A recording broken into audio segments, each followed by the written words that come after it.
Hello, and welcome to an all new episode of Talking About Walkers. I am your host, Kinte, all the way live from Los Angeles, California, and I'm so happy to be here with you. And I am joined by my wonderful, beautiful co-host, the one and only. We'll start off with Jen. How you doing, Jen? Hey, I'm doing really, really good. I can't believe that we're already back to The Walking Dead. Feels like just yesterday we stopped. I know, right? I Does. know. All right, and It's also been a year and a half. it seems like it, but no. Also joining us is Grayson. How you Hey doing, Grayson? y'all, Yes. How you been? I'm good. It's like a new year, new happiness, new Walking Dead, loving it. All right, all right, all right. I'm glad that you guys are all doing well. I'm myself is hanging in there and trying to, keep it interesting for all you fine people. So we'll see how this will go. It's been a while. We're going to cover the mid-season premiere. The episode is entitled Squeeze. And so let's get into it. I think a good place to start off at is where we left off in the finale. I know we didn't do an episode for the finale, so shame on us. But Yeah. And shame on us for not doing the bonus episode too. Oh my god. yeah, I know we suck. That was kind of crazy, actually. But, So Jen, you want to talk about it just briefly? um, you know, okay. Well, what would you like me to briefly talk about, first of all? Because I have so many thoughts about all of this altogether. No, the bonus. Oh, the bonus episode? Yeah. I only fast forwarded through it, so I didn't. Maybe Grayson should talk about it because I really didn't find anything that I thought was too super awesome about it. Was there anything you want to talk about the bonus? It was kind of like a sad little episode there. It was one of those things of, there it is, Sadiq, gone, it's like, but the one that was really the shocker, it's like, okay, you're a you're supposed to be a man of God there, and you go ahead and you do that. Oh my god, like the jail scene, that was just merciless. I was like, I didn't think you have it in him. Something that has happened since the transition, since the break, right, since the mid-season finale to now, is I've really had a chance to think critically about what happened during the first part of this season.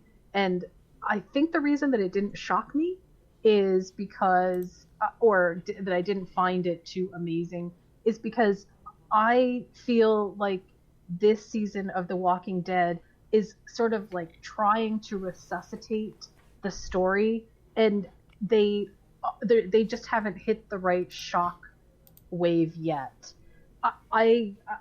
Does that make sense? I mean, like, I'm not trying to diss I still love the series, but I am just it dragged a lot in the early part of the series. I mean, in the early part of this season. And I think that they are still sort of trying to come back with something. And certainly the mid-season finale had plenty of meat on the bone to kind of go, oh my God, what's happening? But at the same time, it's almost like, well, nothing really feels shocking. Like, everything feels like, oh yeah, okay, they killed off another kid. Whereas, I totally agree with that in a lot of ways, but also it was one of those, I like the fact that they kind of eased you back in. I'm looking now for, episode 2 to get really, really super exciting. It's kind of like, okay, we've lulled you into a nice false sense of this is just going to be one of those relaxed seasons. And suddenly it's like, nope, we're throwing Michonne into this whole entire thing. It's like, with the whole thing of go in there with this with this Walker betrayal and all that. And I'm sitting there going, okay, nice ease in. I'm looking forward to seeing this all come to a head. It was definitely very from a viewer perspective. It was really shocking to know that that what somebody would do in terms of messing with the water supply was that piece was so easy for someone to do, to make people sick and die en masse. It's, to me, that is no different than, somebody saying, okay, I can just commit mass murder and not feel anything for it. And that really did have a big emotional impact on me. It's just that so far, the characters that I still really adore feel like they are so removed from some of this danger that I don't feel like they're in peril. So maybe it didn't hit me quite as hard. Yeah. And I get that. It's like, but from a viewer point of view, it was one of those sitting there going, really, I like the fact that you're at least easing me in. You're not just jumping me. It's okay. Last season, we were getting something, as you said, meat on the bone. And then all of a sudden, it's like, it's kind of nice to thank you for working me into this. Not just jumping in, full hog and trying to make my brain go, oh, okay, let's adjust here. Because, boy, what an episode to sort of throw us back into everything with, right? Exactly. Can I say something about this episode, sort of just as an overall observation? Sure. I don't really understand what it is about shows that think that if they shoot something really dark, that it somehow makes it more edgy. Look, I'll suspend belief. All it does is make it dark. It just, yes. I will happily, if you tell me that it's dark in here, believe that it's dark in here, and you can still show me what's going on. I hate that. I can't stand not being able to see stuff. It doesn't actually make it more tense for me. It just makes it confusing. And I had the contrast on my TV turned all the way up so that I could see what was going on. And it was just, why do I need to do that? I felt the same way in Game of Thrones, by the way. But I feel like that was actually a mistake in the cave. I loved it. I loved how tense it was in the cave, but I was so distracted by the production quality in that it actually took me out of the story. Yeah, I was sitting there going, like, I'd rather see what's going on. Thanks. Yeah. Yeah. What do you think, Kinte? I wasn't really. I'm gonna be 100. I'm gonna keep it 100. It was okay. It was an okay episode. I wasn't in love with it. To be honest with you, there were times where it lost my attention. It wasn't like a terrible episode. Like if this was another season or something, I probably would have liked it a little bit better. But I don't know, man. I had a hard time getting into it, especially all the cave stuff. Even when there were situations where characters were in peril, like you said, I was just kind of just like, okay, we know how it's going to all end and all of that. And so I was just kind of like whatever about it. The best scene, and the scene everybody talked about, is the hoochie coochie going on. Oh God, that was like so disturbing. I think that disturbed me more than the cave.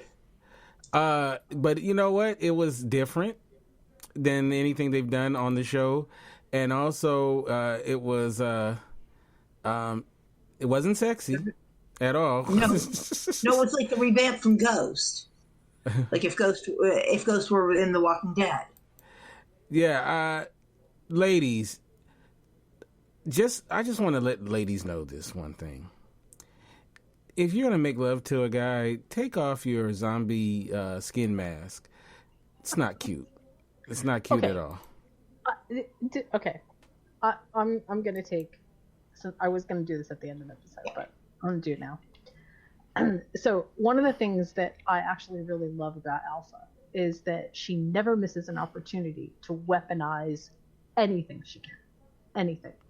And weaponizing sex is, to me, one of the most both disturbing and amazing things that they have twisted tables on.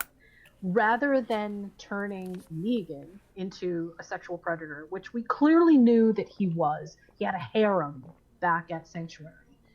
They create the Alpha dynamic so that she is using sex as a weapon with him. And I'm not saying that using sex as a weapon is ever okay. I'm just saying that in the context of the story, it absolutely flipped things upside down, and I was super impressed with the branch that they went out on in order to write that. It felt dangerous. It felt not the scene didn't. I mean, the scene. I think I need therapy from that scene. But that's not what I'm saying. What I'm saying is that from a story perspective, that was a huge risk to take, and I'm really glad that they took it, because in retrospect, it gives Alpha this sense of dominance that we oftentimes only attribute to men. And flipping it and giving it to a woman was really, really amazing. So I have to take issue with something you said. There's nothing wrong with having you a harem. That'll make you a predator. Oh, come on. Negan was serious. Okay, maybe the harem didn't make him a predator, but he was seriously a predator. Negan really was. I think she a predator.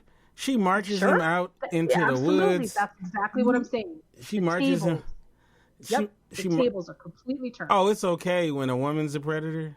No, what I'm saying is I'm really glad that they take the equal opportunity to make basically both of these people who are apex bad guys, and they don't pull any punches. They don't say, well, a woman wouldn't do this or a woman wouldn't do that. And to me that seems incredibly it seems like that the style of writing, or I shouldn't say the style of writing, the fairness in the writing that was a big risk. And I am definitely appreciative of that fact. Well, I feel so bad for Negan. He was violated, and poor guy. I mean, you think he was violated? Yes, he was made to. He didn't seem violated to me. He did, but you know what? People deal with their violations differently. So he said it's been so long, I don't even care. So well, he had to say what he had to say. Who had the power? Who had the power? Well, that's why I think flipping the script is so incredibly powerful. That's exactly why it's so powerful. Because we don't know. I mean, when I say that Alpha used sex as a weapon, I'm not joking. I'm serious. She really did. And that on its face is huge. I feel like it was too gratuitous, and I don't even mean that in sort of like the vaguest sense of I just feel like maybe they didn't need to actually show some of what they showed. But I do think that every bit of dialogue that we had up to that point was insanely important, because it showed exactly, like you said, well, what was Negan going to do? Turn her down? He couldn't. No, so he was stuck. Yeah, he was used and abused, man. Poor Negan, man. Yeah, I'm sure that he was like horribly, that he'll be horribly scarred for life now. Yes. I wouldn't go so far as to say poor Negan. But I do think that it was definitely very telling. It was very telling about. It's telling in this podcast how you would run your group, Missy. Yeah, think so, huh? Well, we'll just have to try that theory out. Marching people out to the middle of the woods. But no, it was a good. I mean, it was. That's just a Tuesday. Oh no, sorry, I shouldn't say that. But it was a good. It was a good scene, because it was one of those scenes that got people talking, right? I mean, definitely. So it accomplished what it is, because it was a buzzing on social media about it. It was the only buzz on social media, because it's like, I'm sorry, I really hate the fact that they made Carol all like, scared and, like, I am claustrophobic. I can hardly do anything. It's like, really? This is not the Carol that we are used to. So it was kind of nice to have that juxtaposing of like having Alpha, who is like, no, I'm the boss. Yeah, well, for sure. And also, I have to agree. It seemed to me like they are trying to dial Carol back in a way that doesn't actually make character sense. Yeah. Like, in previous episode, even on the bonus episode, she's like, screw you, Ezekiel, I'm leaving and going off to go do this adventure crap. And then, then it's like, oh, I'm so scared. I'm so frightened. Oh my God, it's a tight space. What am I going to do? I can't breathe. Really?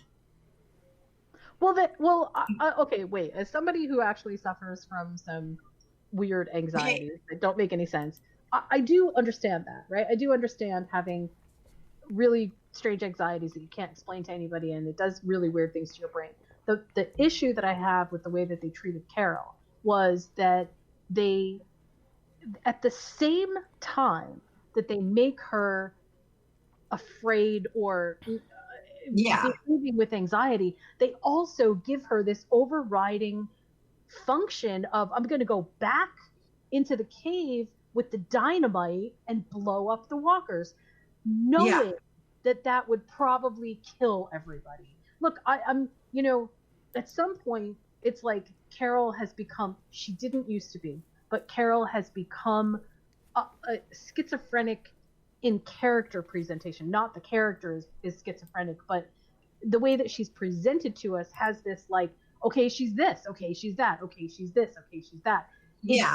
It doesn't line up, right? Yeah.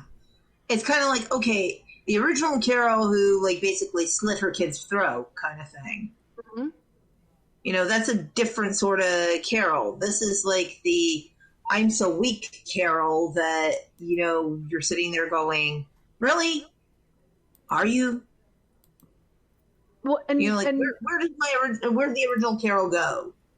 But that's just it. They want to have it both ways, because in the same episode, they also tried to make it feel like when she was talking to Daryl, that she felt so wronged by Alpha that she was willing to do anything.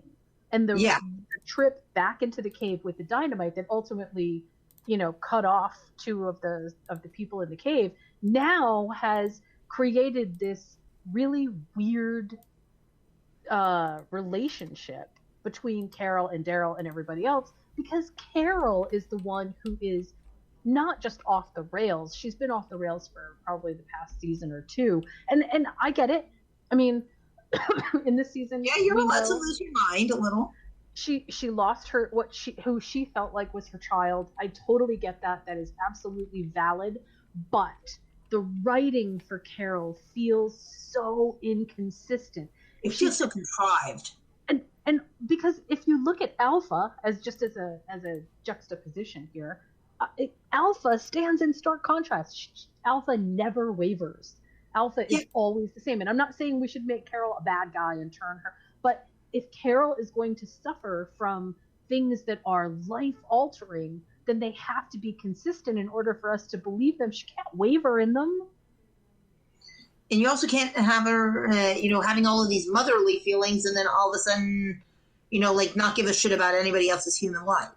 Well, right, because obviously these people are also children of other people or, loved ones of other people. And nobody is that devoid of empathy that they can't understand that their actions have ramifications. Even people who are acting out of blind anger have more control over.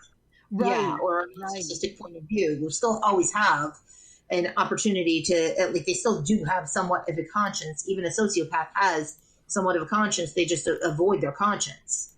I gotta say, that scene with the dynamite, it actually pissed me off. It pissed me off because one, I felt like, okay, well now Carol's fine with going back in the cave and now she's not scared anymore and what the heck.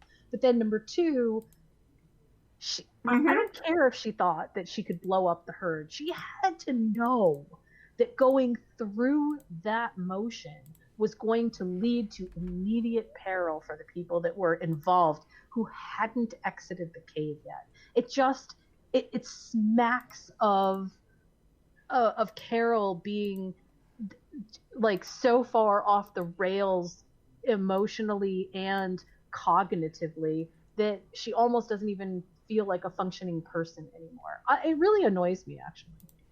And it actually goes against the whole entire character that we've come to know. Right. And it's kind of like, okay, well, why did we sell out Carol? And why did we make this really weird relationship between Carol and Daryl again? See, and I thought that relationship was super weird. I thought that relationship was going to end up being a redemptive arc for Carol. That, yes. That she and Daryl would figure out a way to find some redemption together. And that would feel great, but no. And now she's just alienated Daryl, who's like, okay, whatever, see you, bye. I mean, it's just, wow. Tell us what you think, Kinte. I don't know, man. Okay, I know you're not going to like what I'm about to say. Uh-oh. But Carol is not one of my favorite characters at all. I've never liked Carol. So I mean, I get. I really feel. I get why you ladies like Carol, because they made her like this strong character at times and stuff, and she's had this arc. True. So yeah. I get that, but for me, I don't know. I didn't like her from the beginning, and so and then she's just so all over the place. She kind of reminds me at times like Kate from Lost, where like Kate is is a strong character and all that.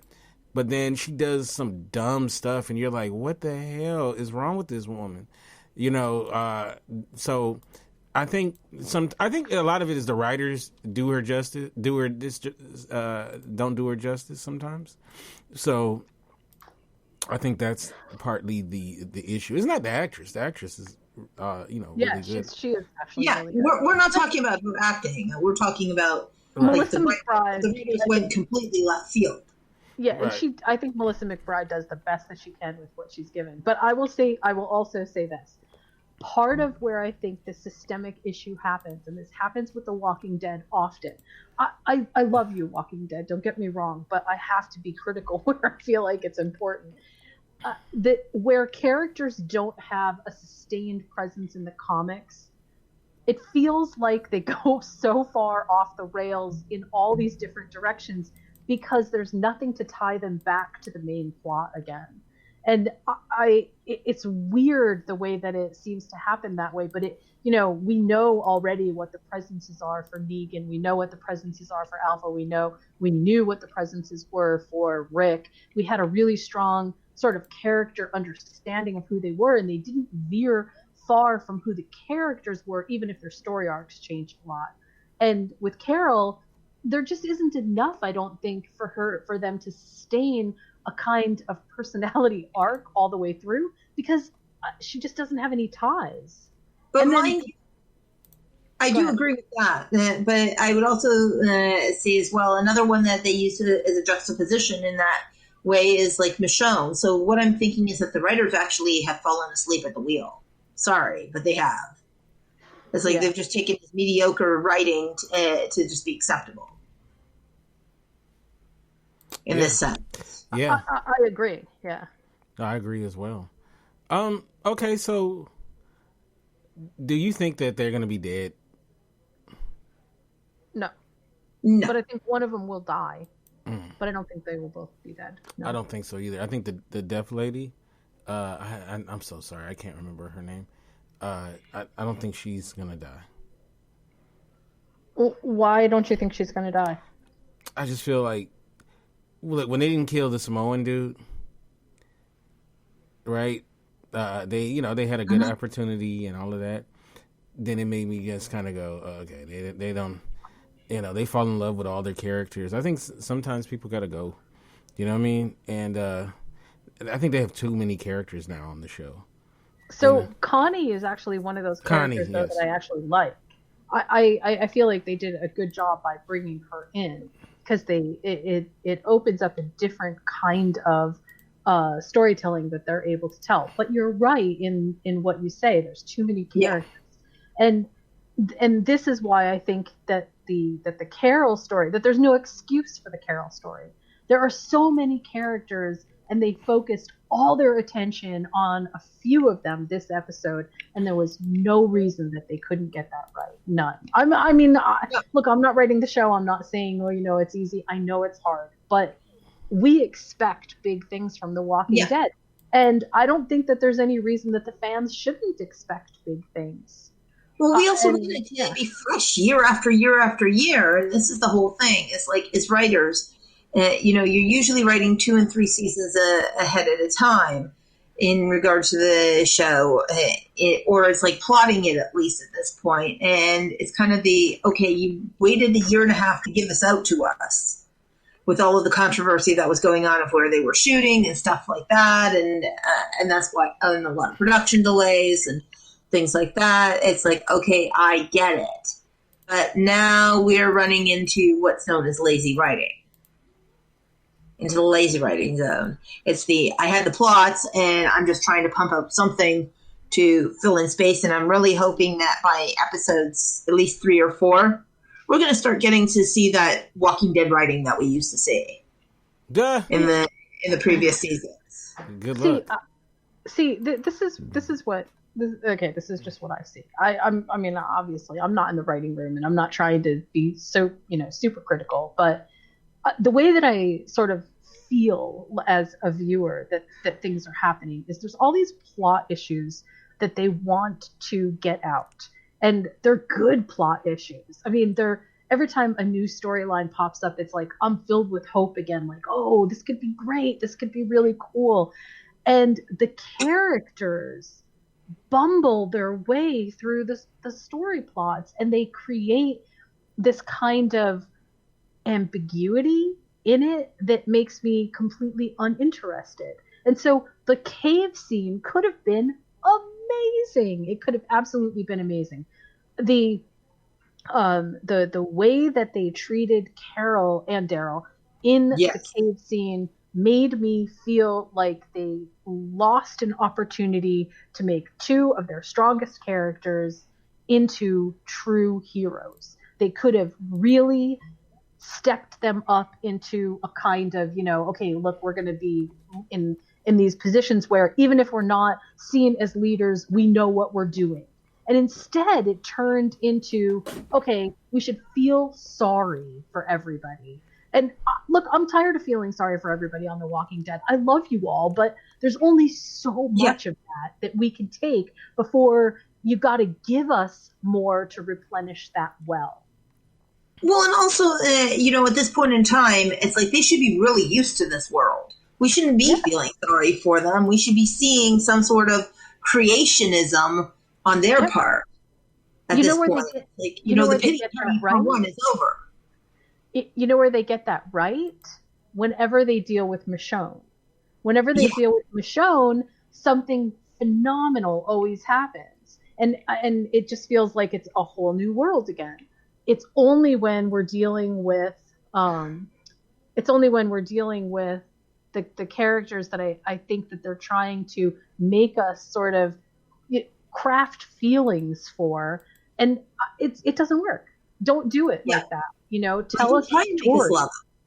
And just tell us the story and let us feel about the characters the way that we want to feel about them. Don't try to force us to feel any way about the character. Just tell us the story. That's where I feel like they go wrong continually.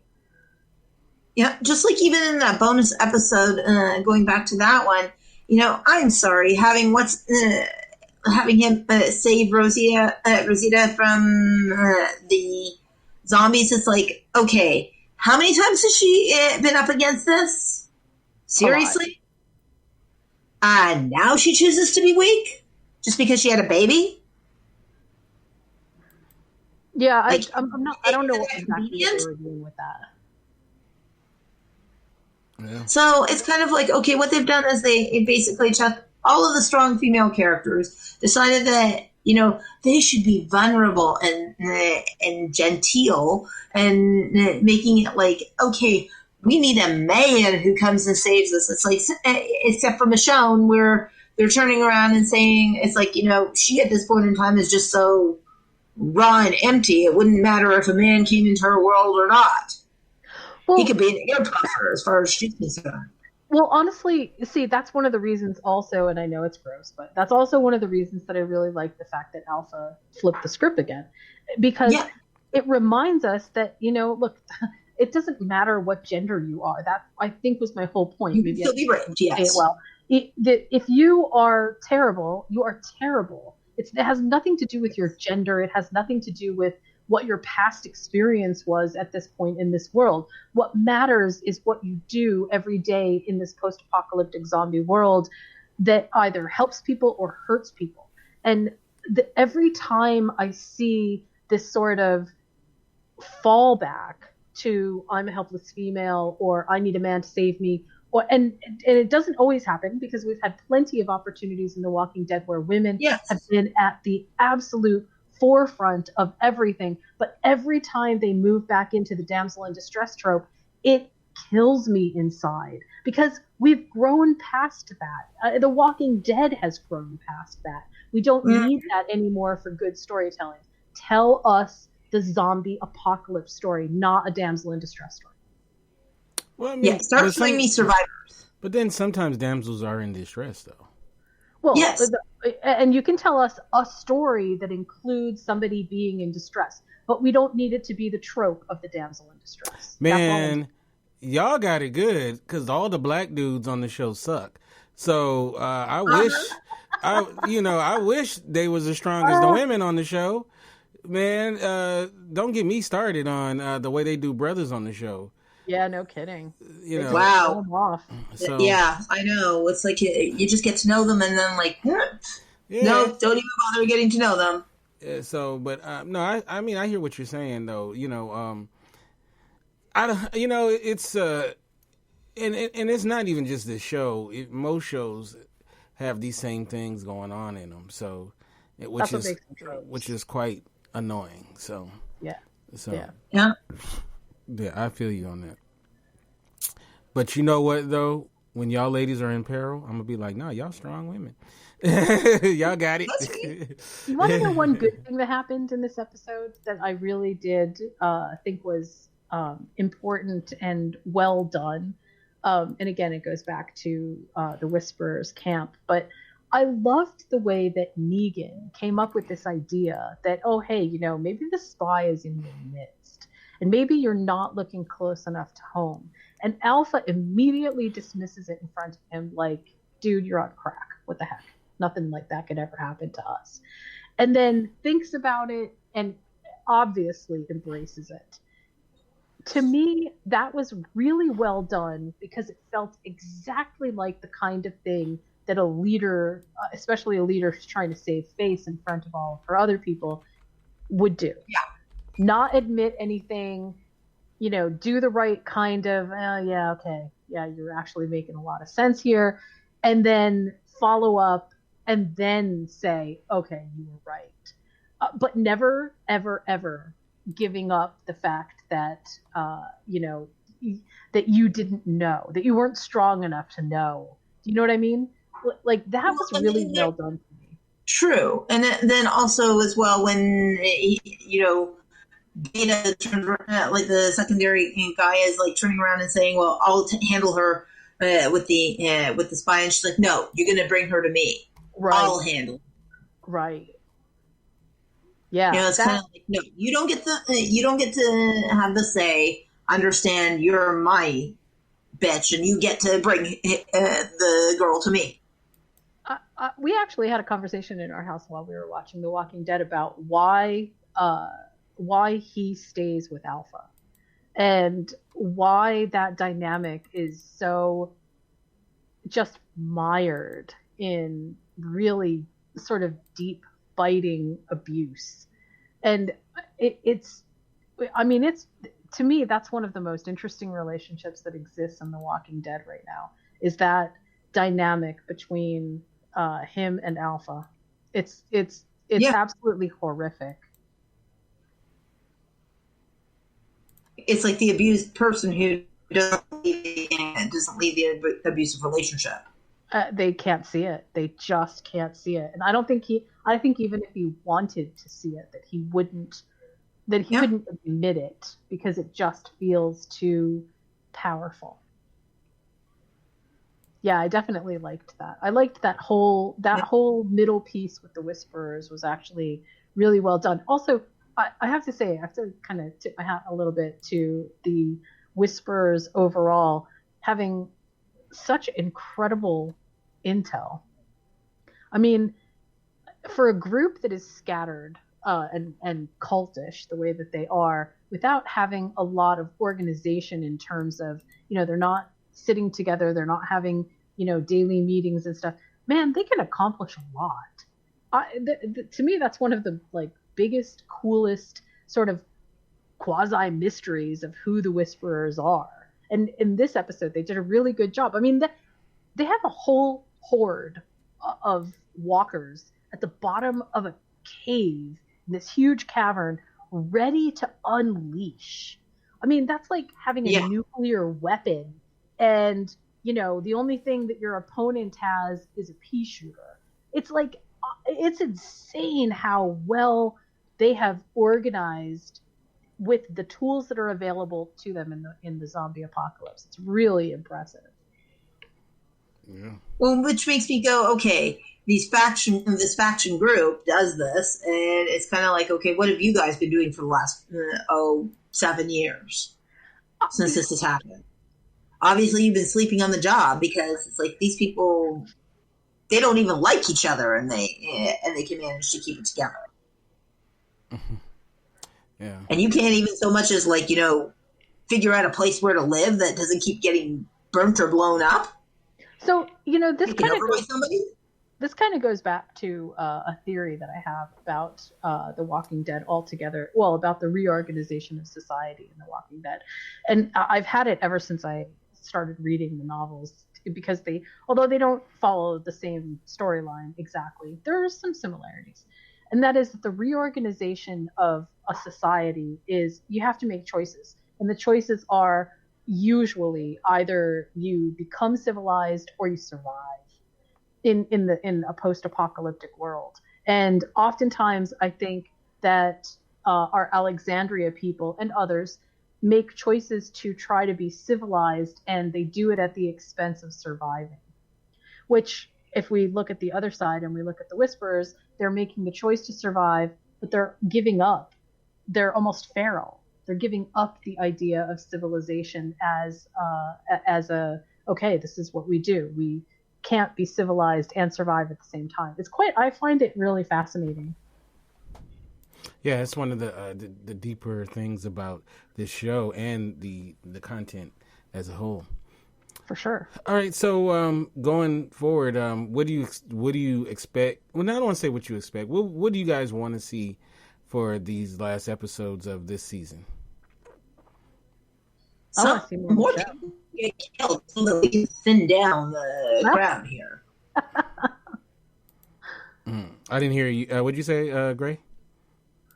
I was saying that kill more people so that we can thin down the crowd. Mm-hmm. The herd's too big for characters. Oh, God. What about you, Jen? Is there anything you want to see? I really want to see more Michonne. I know that we're going to lose her soon. Well, we're going to lose her. The show's going to lose her. I want to see as much of her as possible. I really want... God, I don't even know how in the world it came full circle to say this, but the only one that's left that I feel like I can pin any kind of leadership hope on is Daryl. And I really want to see him step up. I don't know. Something's got to change, because right now it feels so fragmented. It feels almost tribal. And I can't imagine that that's going to work very well going forward. Okay, well, we'll see what's going to happen. Hopefully it'll be really good. Yeah, what about you? I just want to see good episodes, man. I'm not even, I don't even know if there's something specific I want to see. I just want to see good episodes, and hopefully the season ends on a high note. Kinte's like, I'm just here for the snacks. Here for the snacks. That's for sure. That is for sure.